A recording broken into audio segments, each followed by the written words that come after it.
Hello and welcome back to the League-Kempner House in Galveston, Texas. If you don't know who we are a nonprofit set up to restore and preserve this amazing house in Galveston, Texas. We're open for tours while we're doing the renovation, and we have been working hard this year to do some major projects out in the yard and around the house. But today I'm taking a break inside in between trips down to the house and kind of doing something fun. If you saw our earlier videos where we were excavating in the yard and planting some trees, we unearthed a trove of old bottles. Hey, it's Janie at the League-Kempner House. I am home today, not down at the house, but I'm doing something fun related to the house. So if you saw the video where we dug up all those bottles in the yard, actually twice, we came across some when we were grading the yard and getting that big palm tree stump out, and then again when we were planting our new trees. And I ended up coming home with a whole tidy cat bucket full of bottles. I don't have a cat, but I collect tidy cat buckets because they're square and they fit on the shelf nice, and I used them to collect all our stuff. So I've got a few set up here on the counter that we already got out. We have kind of a wine bottle. Looks like a Coke bottle, but I don't think they had Cokes back then.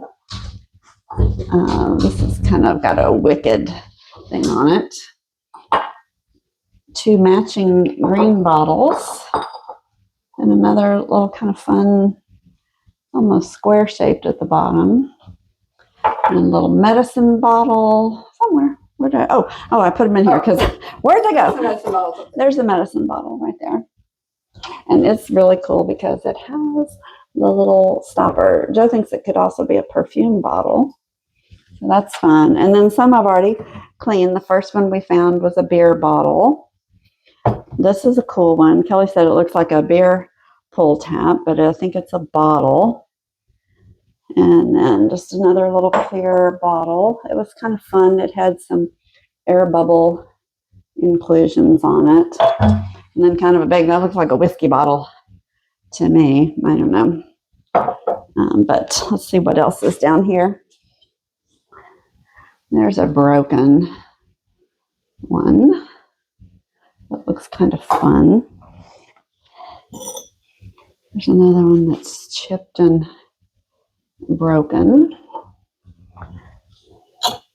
That's a fun shape. Look, it's got a ribbing around the bottom.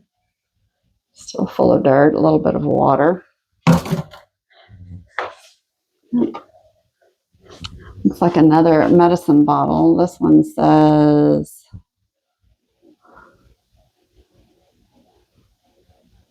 Sloan's liniment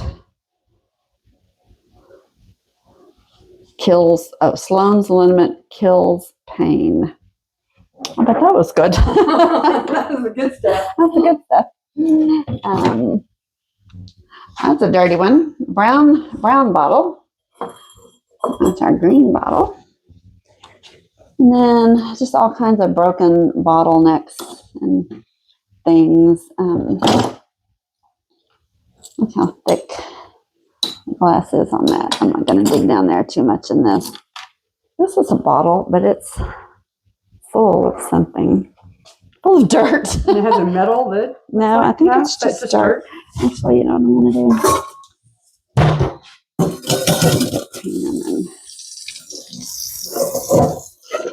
Soak it for a while.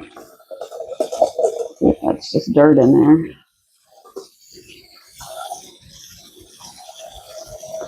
Or it could be a genie and we can make a wish on it. We'll just set that over there for now. But anyway, I've been sitting here cleaning them. I looked online how to clean them. Bottles is not something I've ever found before.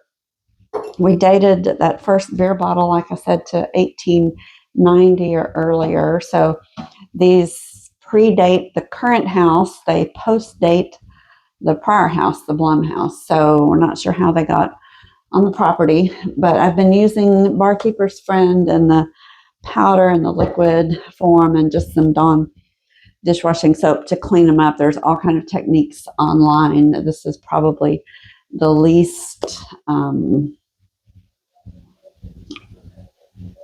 or the most gentle method of cleaning, and it takes time. Some of this won't come off, some of it's just dirt. My husband will be thrilled that I'm putting all this dirt down in the disposal, so he's not here. So we won't tell him, oops, look, well, that one's broken.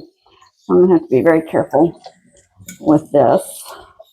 So I'm going to start this one with just some dishwashing soap, and I'm not going to scrub it too much. I'll just get my bottle brush and clean the sides gently. I'll have to look up repair on something like this. I don't know if there's some kind of glue that we might can put down that side to hold it together. We have a cool cabinet up on the 3rd floor that actually has locks on the door. And I'm thinking we can turn it into a display cabinet for the things that we found on the property. That's really dirty. I'll be very gentle with this guy. And also, I don't want to cut myself. I stabbed myself. I got a brand new screw driving bit set for Christmas, and I was using it, and one of the flat heads was very sharp, and I actually rammed it in my finger, so a little sensitive. But yeah, look how pretty that one cleaned up. You can see the seam where it was in the mold. It has no markings except the number 4 on it. You can see the little circles on the bottom. So now I'm going to have to look up and go down the rabbit hole of glass manufacturing at the turn of the century and see. This one does not have a screw top. It has this flat rim, which another one has that and says patent something on it. One of them, not that one. One of them I had a while ago. Maybe it's over there. Anyway, this one has a screw top ridge on it. So I'm going to set that up. I don't want to flip that over and break it. Let's see what this vasey looking one looks like. So, like I said, I'm doing first step, just soap and water, soap and hot water. Second step, Scotch-Brite pad and Barkeeper's Friend. This is some of the wiring from our house originally that I was using to hook on the Scotch-Brite pad and get it down in the smaller bottles where the bigger brush won't go. It's really dirty.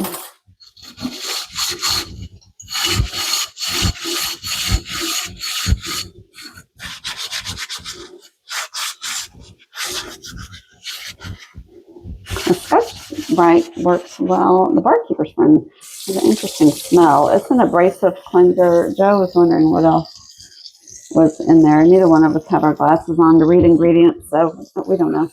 I'll have to look that up and tell you later what's in there. It's got a little more residual deposits on it. Tell you what I'm going to do. I'm going to go for some. The humidity got my Barkeeper's Friend.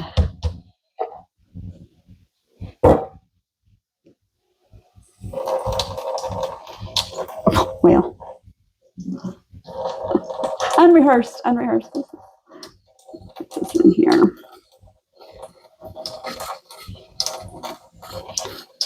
I need some big long fingers is what I need. Let's see if that works any better.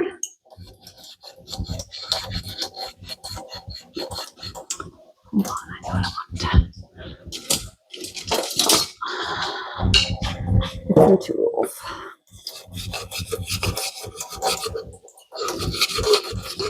You do need a little force with this.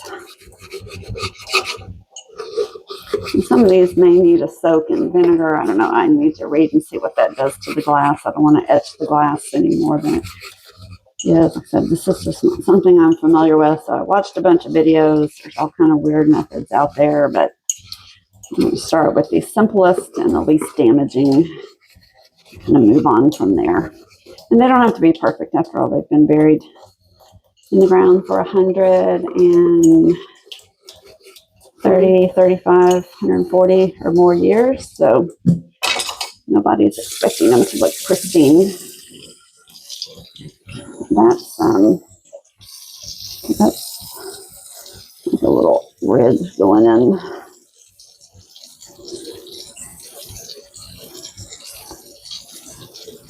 It's not designed well from a cleaning or hygiene standpoint, but a depression inside.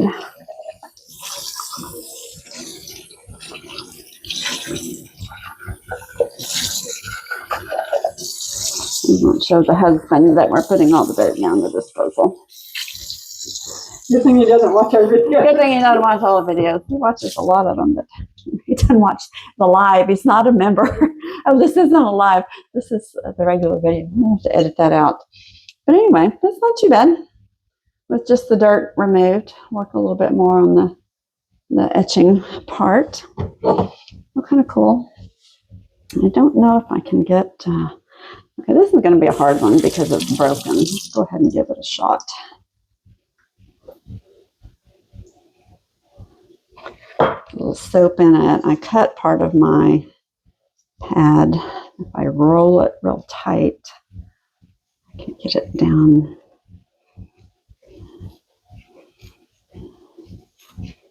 in the opening. That's what I have the wire for. Go ahead and shove it in there.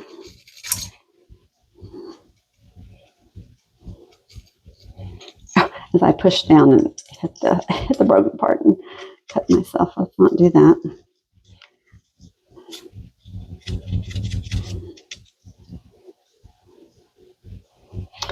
Probably need to get a grinder and grind that smooth.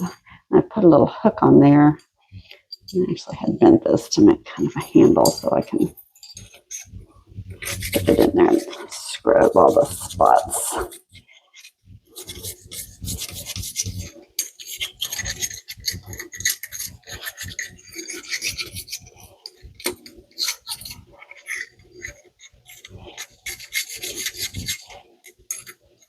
A little more exciting than watching paint dry. So sorry. When I concentrate on me, I'm not a good chatterer. My brain just goes into concentration mode and get quiet in my own thoughts about what I'm doing. But I can kind of feel where it's rough. The pad drags a little bit. Let's see if I can get it out of there. I probably need to bend this and hook it to the shape of the bottle and come up and clean around the neck. Question is, can I get it? And I got it in there. Can I get it out of there and get it straightened out some in there? And see if I can just hook the top of it. There's some little forceps.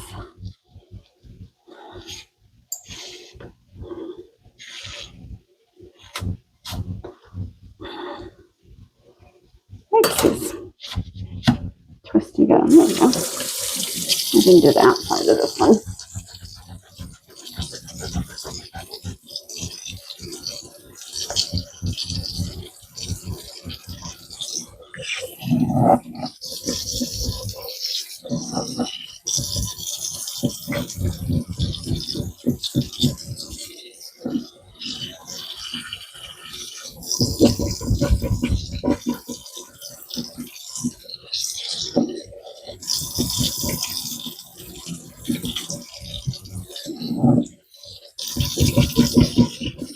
Joe's here. Joe can talk. She talks all the time. Just say something, Joe. There's not a whole lot to say.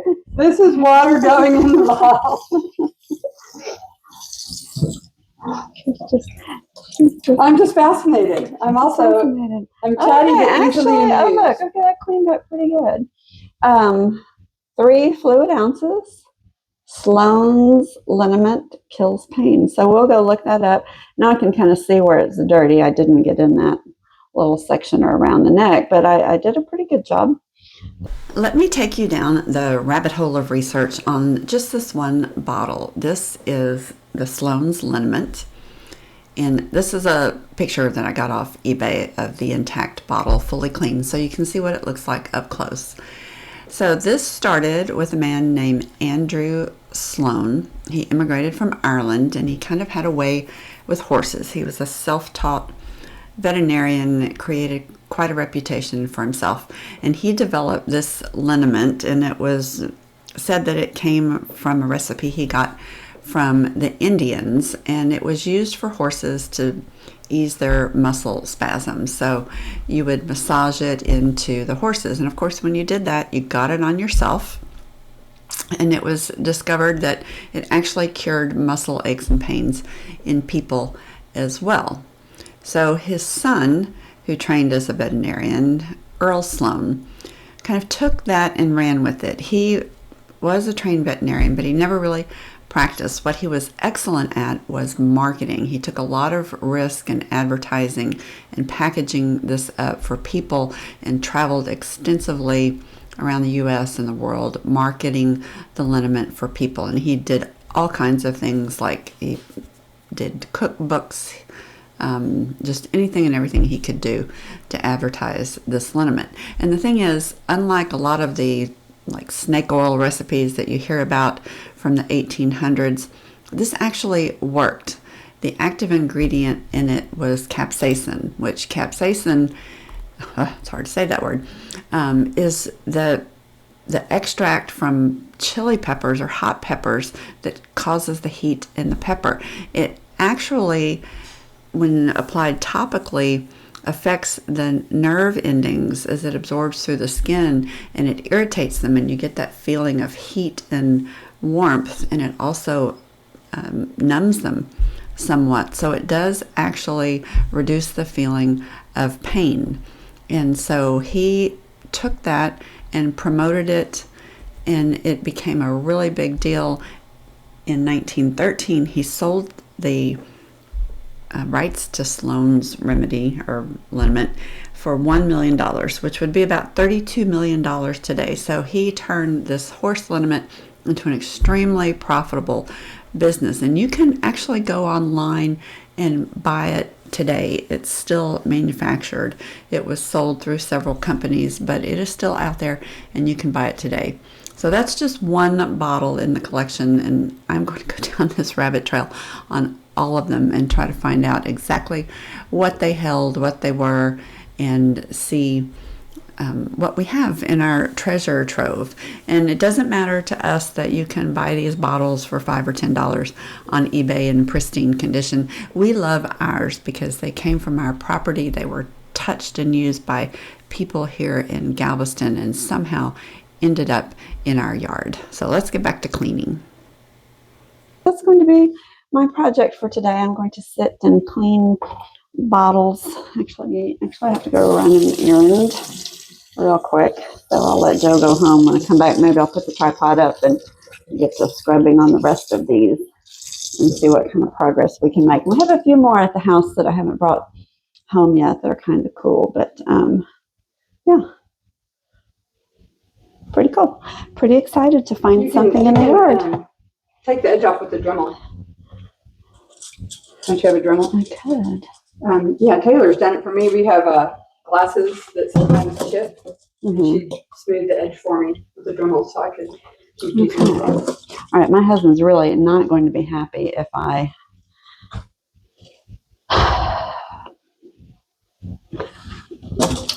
what he didn't know won't hurt him. Okay, pause for just a minute. Let me get it. Okay, this is not the good wood chisel. This is an old chisel. Oops. Oh. Well, that answered that question.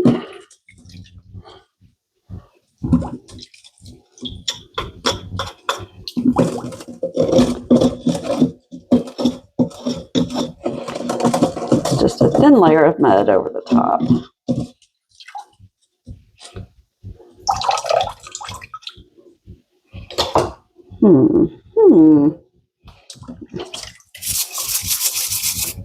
I say keep soaking.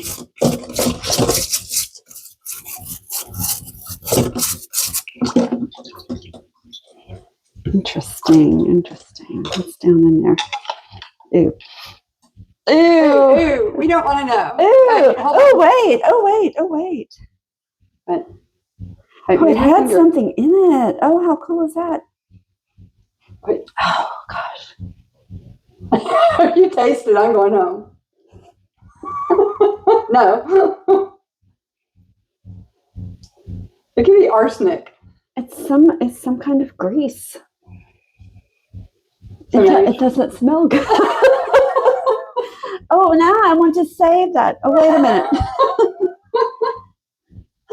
You need Tupperware? Wait a minute. Well, it might dissolve Tupperware because it's oil-based. I need glass. Mm-hmm. Gosh, if only you had something made of glass. Well, I don't want to. Oh, here's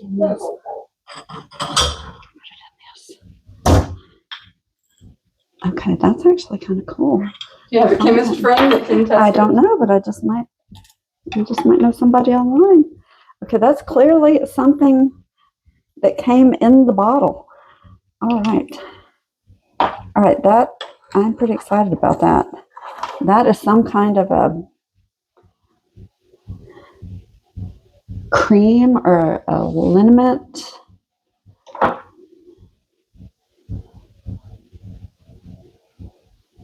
Interesting. Let's see if Dawn cuts screens. All right, kids, don't try this at home. Okay, the thing is, I'm probably going to gross out my bottle brush. Okay, pause one more Let time. it sit and dissolve. Let it sit and dissolve for a while. No. Yes, it needs time. That's how Dawn works. As someone married to someone who's constantly dropping grease all over themselves, you let it sit. Okay.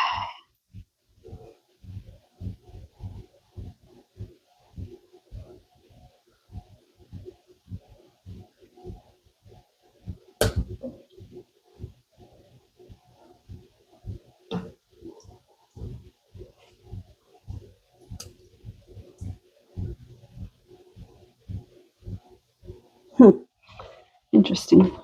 Okay. Well, okay, I do have to go run an errand and pick somebody up to take some grocery shopping, so I'm going to have to pause and come back to this slimy mess. Oh, this is an exciting day. What is it, people? Give us your guesses in the comments. I'm just going to stop here for this week. We've seen enough bottles cleaned. Once you've seen one, you've kind of seen them all. The process is tedious, but we're making good progress on them.